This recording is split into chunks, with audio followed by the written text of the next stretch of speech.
ഇവർ ഇത് ചെയ്യുന്നുണ്ടോ? ഇങ്ങനെയാണ് നമ്മൾ ഈ ചൂളി കളയുക ഇവിടുത്തെ. നമ്മൾ കത്തിയിൽ ഇങ്ങനെ ഇട്ട് അടിച്ചിട്ടില്ല ചെയ്യുക. ഇവരിവിടെ ആണി അടിച്ചിട്ടുള്ള ഒരു ഇതാക്കി വെച്ചിട്ടുണ്ട്. അതിനെ കൊണ്ടാണ് മുഴുവനായിട്ടും ചൂളി കളയുക. അത് അങ്ങനെ ചെയ്ത് കഴിഞ്ഞാൽ എന്താ വെച്ചാൽ മുഴുവനായിട്ടും പോയി കിട്ടും. ഇല്ലെങ്കിലെന്ന് വെച്ചാൽ കുറച്ച് ബാക്കിയുള്ളൂ. നമുക്ക് വീട്ടിൽ നിന്ന് ഭയങ്കര കളയാൻ ബുദ്ധിമുട്ടാണ്. അത് കഷ്ണം കഴിച്ച് കഴിഞ്ഞാൽ ഇതിൻ്റെ ചൂളിയൊന്നും കളയാൻ പറ്റില്ല.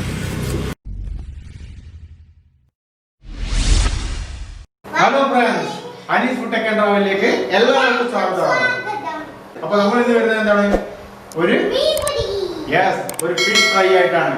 ഇതാ നിങ്ങൾക്ക് കാണാൻ പറ്റും, നല്ലൊരു ഫിഷ് ഫ്രൈ ചെയ്തിട്ട് എടുക്കേണ്ട പരിപാടിയാണ്. നമ്മൾ ഫിഷ് ഫ്രൈ ചെയ്യുന്നത് സാധാ ഫിഷ് ഫ്രൈ അല്ല ചെയ്യുന്നത്, നമ്മൾ റവ ഫിഷ് ഫ്രൈ ആണ് ചെയ്യുന്നത്. ഫിഷ് ഫ്രൈ വിത്ത് റവ. ഇതൊരു നല്ലൊരു മീനാണ്. ഇത് ഫ്രഷ് വാട്ടർ മീനാണ്.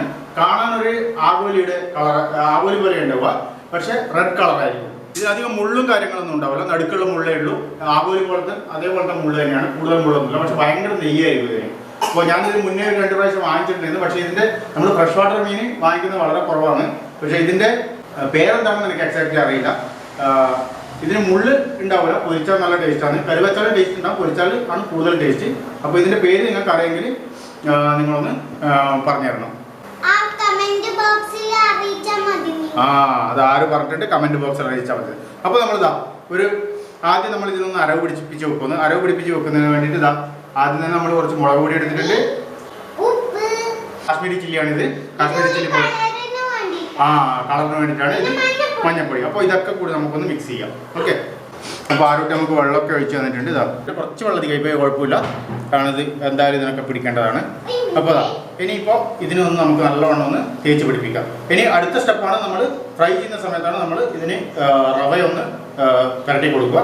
അപ്പോൾ അതെങ്ങനെയാണെന്ന് ഞാൻ കാണിച്ചു തരാം അടുത്ത സ്റ്റെപ്പിൽ. ഇപ്പോൾ നമുക്കൊരു 1 മണിക്കൂർ വരെ നമുക്ക് ഇതിനെ എന്ത് ചെയ്യാമെന്ന് വെച്ച് കഴിഞ്ഞാൽ നല്ലവണ്ണം എരിവ് പിടിക്കുന്നതിന് നമുക്ക് വെക്കാം, വെയിറ്റ് ചെയ്യും. അതായത് ഒന്ന് തണുപ്പിച്ച് കഴിഞ്ഞാൽ ഏറ്റവും നല്ലതാണ്. തണുപ്പിച്ച് കഴിഞ്ഞാലുണ്ടല്ലോ നല്ലവണ്ണം എരിവും മുളകൊക്കെ പിടിക്കും. ജിഞ്ചർ പേസ്റ്റ് ഇടണമെങ്കിൽ ഇടാം. ഇതിപ്പോൾ നമ്മൾ സാധാരണ ഒരു മസാല വെച്ചിട്ടാണ് നമ്മൾ ചെയ്യുന്നത്. അതായത് ആരും ചോദിച്ചത് കറക്റ്റാണ്. ജിഞ്ചർ പേസ്റ്റിൻ്റെ ആവശ്യമില്ല. ഇത് ജിഞ്ചർ വേണമെന്നില്ല. ജിഞ്ചർ ഇട്ട് കഴിഞ്ഞാൽ എന്താണെന്ന് വെച്ച് കഴിഞ്ഞാൽ ഒരു കുഴപ്പം, ജിഞ്ചറിൻ്റെ കുഴപ്പം എന്തായിരിക്കും വെച്ചാൽ എളുപ്പത്തിൽ കരിഞ്ഞു പോകും. അപ്പോൾ നമ്മൾ ഡീപ് ഫ്രൈ അല്ല ചെയ്യുന്നത്, ജിഞ്ചർ പേസ്റ്റ് ആണെങ്കിൽ വലിയ കുഴപ്പമില്ല. അപ്പോൾ അത് ഒഴിവാക്കുന്നതിന് വേണ്ടി ജിഞ്ചർ പേസ്റ്റ് ഒഴിവാക്കിയാൽ നല്ലതാണ്. ജിഞ്ചർ പേസ്റ്റും ജിഞ്ചർ ഗാർലിക് പേസ്റ്റ് വേണമെന്നില്ല. അരവൊക്കെ പിടിപ്പിച്ച് വെച്ചിട്ടുണ്ട്. നമ്മൾ ഒരു മണിക്കൂർ നമ്മൾ എന്ത് ചെയ്യാൻ വെച്ചിട്ടുണ്ട്? ഫ്രിഡ്ജിൽ വെക്കാൻ പോകുന്നു. ഫ്രിഡ്ജിൽ വെക്കാൻ പോകുന്നു. അറിഞ്ഞു കൊടുക്കാൻ പറ്റുമോ? ഓക്കെ. വീഴാൻ പാടില്ല, ഫ്രീസറിലല്ല പുറത്ത്. അപ്പോൾ ഫ്രിഡ്ജിൽ വെച്ചിട്ടുണ്ട്. ഫ്രിഡ്ജിൽ വെച്ചതിന് ശേഷം നമ്മൾ ചെയ്തിട്ട് കാണിക്കാം. ഇത് നമ്മൾ ഒരു 1-2 മണിക്കൂർ മുന്നേ അരവൊക്കെ പിടിപ്പിച്ച് വെച്ച നല്ല മീനാണിത്. നോക്കിയേ, ഒരു നല്ല കാണുന്നില്ലേ? നല്ല മീനാണ്. ഇനി ഇതാണ് നമ്മൾ എണ്ണയിലിട്ടിട്ടല്ല, നമ്മൾ ഷാലോ ഫ്രൈ ആണ് ചെയ്യാൻ പോകുന്നത്. അതായത് റവ ഫ്രൈ ആണ് ചെയ്യാൻ പോകുന്നത്. ഇതിനെ ഒന്ന് റവയിൽ മുക്കിയതിന് ശേഷം പൊരിച്ചെടുക്കുക ചെയ്യാം. അപ്പോൾ ആദ്യം നമ്മൾ അതിനാവശ്യമായിട്ട് നമുക്ക് കുറച്ച് റവ എടുത്ത് വെച്ചിട്ടുണ്ട്. അപ്പോൾ നമുക്ക് എങ്ങനെയാണ് ചെയ്യേണ്ടതെന്ന് നോക്കാം. ഓരോന്നും നമുക്ക് ഇപ്പോൾ ഓരോ പീസും നമ്മളിതാ ഈ റവയിൽ ഒന്നിങ്ങനെ മുക്കി കൊടുക്കുന്നുണ്ട്. റവയിൽ ഇങ്ങനെ ഒന്ന് മുക്കി കൊടുക്കും. എല്ലാ സ്ഥലത്തും ആക്കണം. ഇതുപോലെ ചെയ്തതിന് ശേഷം ഒന്ന് സൈഡിലോട്ടേക്ക് മാറ്റി വെക്കാം. പിന്നെ അതേപോലെ തന്നെ അടുത്ത പീസ് നമുക്ക് ഇതുപോലെ എടുക്കാം. ഇനി ഡയറക്റ്റ് നമ്മൾ പൊരിച്ചെടുക്കുക. ഇനി ഫ്രിഡ്ജിൽ വെക്കുക, ഇനിയൊന്നും എവിടെയും വെക്കുകയൊന്നും വേണ്ട. ഇതിനകത്ത് നല്ല എരിവുണ്ടാവും, പുറത്ത് കുറച്ച് ക്രിസ്പി ആയിട്ട് കിട്ടും. അതിന് വേണ്ടിയിട്ടാണ് നമ്മളിങ്ങനെ ചെയ്യുന്നത്. ഇപ്പോൾ ഈ ഒരു പ്രാവശ്യം ഉപയോഗിച്ച റവ ബാക്കിയുണ്ടെങ്കിൽ നിങ്ങൾക്ക് അടുത്ത പ്രാവശ്യം ആണെങ്കിൽ ഇതേപോലെ തന്നെ ചെയ്യുന്നുണ്ടെങ്കിൽ ഉപയോഗിക്കാൻ പറ്റും. അങ്ങനെ കുറച്ച് അധികം എടുത്തു കഴിഞ്ഞാലും കുഴപ്പമൊന്നുമില്ല. നിങ്ങൾ അതേപോലെ ഒരു പാത്രത്തിലെടുത്തിട്ട് വെച്ചാൽ മതി. ഇപ്പോൾ ഏകദേശം എല്ലാം നമ്മൾ ഇതേപോലെ ആക്കി എടുത്തിട്ടുണ്ട്. ഇനിയിപ്പോൾ കുറച്ച്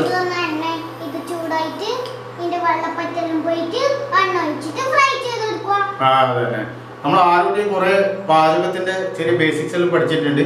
അപ്പൊ നമ്മുടെ എന്താണ് ഒരു പാത്രമൊക്കെ നല്ല തൊടുക്കുന്ന വേണ്ടേ?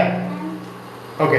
പാത്രമൊക്കെ നല്ല ചൂടാക്കിയിട്ട് നമ്മൾ ആവശ്യമുള്ള എണ്ണ ഒന്ന് ഇങ്ങനെ ഒഴിച്ചു കൊടുക്കുന്നത്. ഷാലോ ഫ്രൈ എന്ന് പറഞ്ഞു കഴിഞ്ഞാൽ ഇതേപോലെ വെച്ച് പൊരിച്ചെടുക്കുന്നത് അത് ഷാലോ ഫ്രൈ. എണ്ണയിൽ മുക്കിയിട്ട് പൊരിച്ചെടുക്കുന്നതാണെങ്കിൽ അത് ഡീപ് ഫ്രൈ. ഇത് ഷാലോ ഫ്രൈ. അപ്പോൾ നമ്മൾ ഈ ഒരു തരത്തിലാക്കി വെച്ചിട്ട് നമുക്ക് ചെറിയൊരു തീയിലാക്കി കൊടുക്കാം. കൂടുതൽ തീയൊന്നും ആവശ്യമില്ല. അപ്പോൾ ഇനി അടുത്ത എന്താ വെച്ചാൽ നമുക്കിതൊന്ന് അടച്ചു വെച്ച് കൊടുക്കാം. ഇല്ല എന്താ വെച്ചാൽ പുറത്തൊക്കെ ഇത് പൊട്ടിത്തെറിക്കും. ആയി വന്നിട്ടുണ്ട്. അപ്പോൾ ഇനി അടുത്ത നമുക്കൊന്ന് മറച്ചിട്ട് കൊടുക്കാം. മറച്ചിട്ട് കൊടുത്തിട്ട് നോക്കാം. ഈ ഒരു സൈഡും കൂടി ഒന്ന് നല്ല ഇത് നമ്മുടെ നല്ല മീൻ പൊരിവായിട്ടുണ്ട്. ഫിഷ് എന്ത് ഫ്രൈ ചെയ്ത്? യെസ് കറക്റ്റ്, ഫിഷ് റവ ഫ്രൈ റെഡിയാണ്. അപ്പോൾ നമുക്ക് ഓരോന്നും നമ്മുടെ അടിപൊളിയാണ്. ആരോഗ്യം ഭയങ്കര ഇഷ്ടമായിരുന്നു ഈ മുരുമുരുവായിട്ടുള്ളത്. അതാ നമുക്ക് നല്ലൊരു പ്ലേറ്റിലേക്ക് മാറ്റി കൊടുക്കാം. നിങ്ങൾ കാണാൻ പറ്റും നല്ല മുരുമുരുത്ത ഫിഷ് ഫ്രൈ ആണുള്ളത്. നമ്മുടെ ആറുട്ടി ഇനി ഒന്ന് ടേസ്റ്റ് ചെയ്ത് നോക്കും. ചെറിയൊരു കഷ്ണം നമുക്ക് ആറുട്ടിക്ക് പൊട്ടിച്ച് കൊടുത്ത് നോക്കാം. ഒന്ന് എടുത്തോ, വാങ്ങിട്ടോ. മസാലയൊക്കെ സൂപ്പറുണ്ട്. പുറത്തുള്ള നല്ല ക്രിസ്പിയാണ്, നല്ല സോഫ്റ്റ് ആണ്. ഉള്ളിൽ നല്ല സോഫ്റ്റ്, പുറത്ത് ക്രിസ്പി ആയിരിക്കും അല്ലേ. അപ്പോൾ അതാ നമ്മുടെ നല്ല ഫിഷ് തവ ഫ്രൈ, ഫിഷ് തവ റവ തവ ഫ്രൈ റെഡിയാണ്. അപ്പോൾ നമുക്കെന്ത് നോക്കാന്ന് വെച്ച് കഴിഞ്ഞാൽ ഇതെല്ലാവരും വീട്ടിൽ ട്രൈ ചെയ്ത് നോക്കുക. നമ്മൾ സാധാരണ മത്തീൻ്റെ കൂടെ പറ്റും, ഐലൻ്റെ കൂടെ പറ്റും, അയപ്പൂറ, ആഗോലി, ഏത് ഫിഷ് ആണെങ്കിലും നമുക്ക് ഈ റവ ഫ്രൈ ചെയ്തെടുക്കാൻ പറ്റും. നല്ല ടേസ്റ്റാണ്. അത് ഉള്ളിൽ നല്ല എരിവുണ്ടാവും, പുറമെ കുട്ടികൾക്കൊക്കെ നല്ലൊരു ക്രിസ്മസ് ഇഷ്ടമായിരിക്കും. എരിവ് ഇല്ലാത്തൊരു ക്രിസ്മസ് ഉണ്ടാവുക. അപ്പോൾ അത് കുട്ടികൾക്കൊക്കെ വളരെ ഇഷ്ടപ്പെടും. അപ്പോൾ വീഡിയോ ഇഷ്ടപ്പെട്ടിട്ടുണ്ടെങ്കിൽ നിങ്ങൾ ലൈക്ക് ചെയ്യുക. അതുപോലെ തന്നെ ഇഷ്ടപ്പെട്ടില്ലെങ്കിൽ ഡിസ്ലൈക്ക് ചെയ്യുക. അത് കമൻറ്റ് ബോക്സിൽ ഒന്ന് മെൻഷൻ ചെയ്ത് തരിക. അതുപോലെ തന്നെ നമ്മുടെ ഇൻസ്റ്റാഗ്രാം അക്കൗണ്ട് ഒന്ന് ഫോളോ ചെയ്യുക. അവിടെ ഫോളോ ചെയ്യുകയാണെങ്കിൽ നമ്മുടെ പുതിയ പുതിയ റെസിപ്പീസും അതുപോലെ തന്നെ പുതിയ പുതിയ ഇമേജസും അവിടെ കിട്ടുന്നതാണ്. അപ്പോൾ നമ്മുടെ പുതിയ വീഡിയോയുമായി